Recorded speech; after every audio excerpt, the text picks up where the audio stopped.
Attempts to deny Nigerians right to vote outside their locality is condemnable, according to Osinbajo. Welcome to the news, and thank you for tuning in to listen. Please subscribe to our channel to get notified when we spoke hot juicy news update. Please click on the notification bell.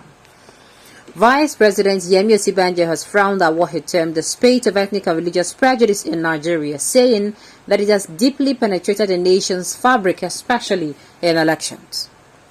He spoke on Monday at the National Institute for Policy and Strategic Studies (NIPSS) in Kuru, Jos, Plateau State, at a lecture for Senior Executive Course 45. The Vice President, who delivered this lecture on creating a homeland for all, nation building in a diverse democracy, said across the country, different ethnic groups are the subject of popular stereotypes. He said, when such stereotypes are accepted as facts about people never met or interacted with, they shape judgment about them, leading to prejudice. But when ethnic or religious prejudice are weaponized for political purposes, and we are confronted with a lethal, potentially destructive situation, elections by their very nature tend to be divisive affairs. Partisan democratic competition compels us to align ourselves with the camps that most reflects our ideals and aspirations.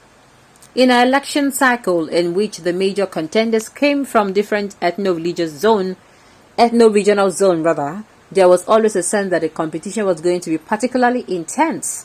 But at the same time, it would not be accurate to reduce the election to an ethnic census.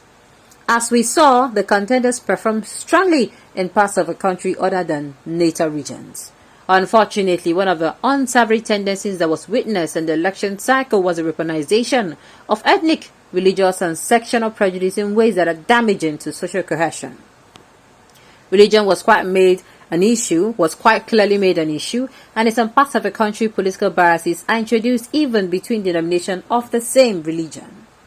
In some cases, ethnic profiling took place at polling booths, or popular female food blogger and YouTuber Sisi Yemi, a Yoruba woman, took to a verified Twitter handle to say, "My husband and I were not allowed to vote. They said we look like Igbo people.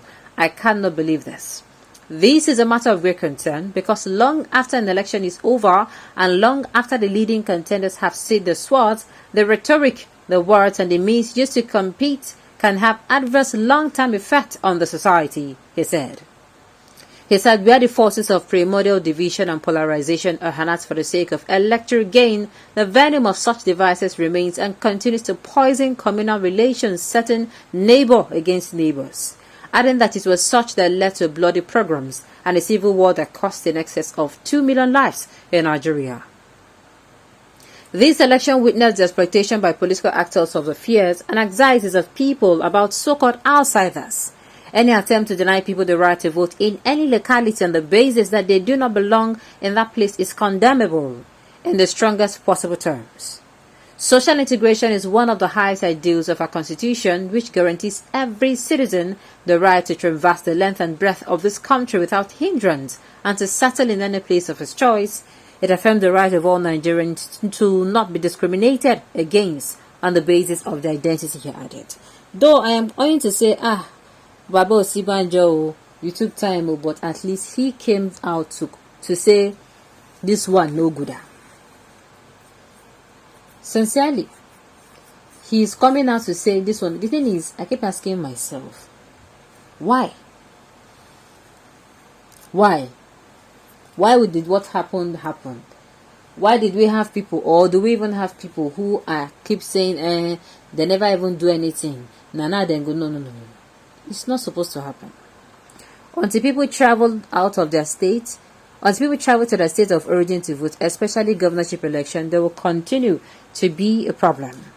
The Fulanis are using visible force to take in territories, but Igbos want to use political weapons using the population spread all over the country. I love the Igbos, but I will not tolerate a situation where they claim any part of Yoruba land is no man's land. It is irritating. That means you yourself, you're not, I beg to say this, that means you yourself, you're not informed, you're not enlightened. How will somebody you say that, what's it called? Somebody that stays with you. Let's say, for instance, somebody that's been staying with you for a very long time, all of a sudden, you hear that this is what this person is spreading around.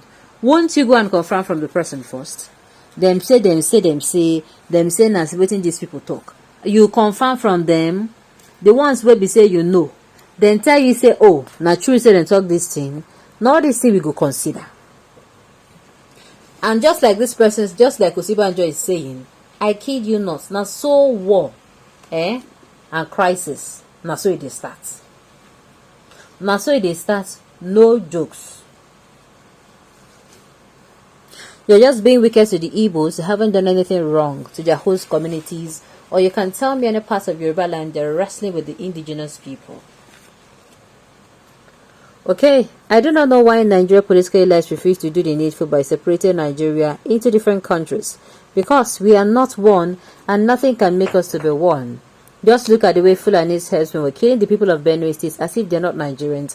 And we have a government who do nothing to stop it. How can you explain that to me? My dear, concerning that one, that's one matter me. Immediately after the election, they went right back to start killing. As if then they tell them, say, after all, you no vote for this party. To be sincere with you. As if now waiting in mean.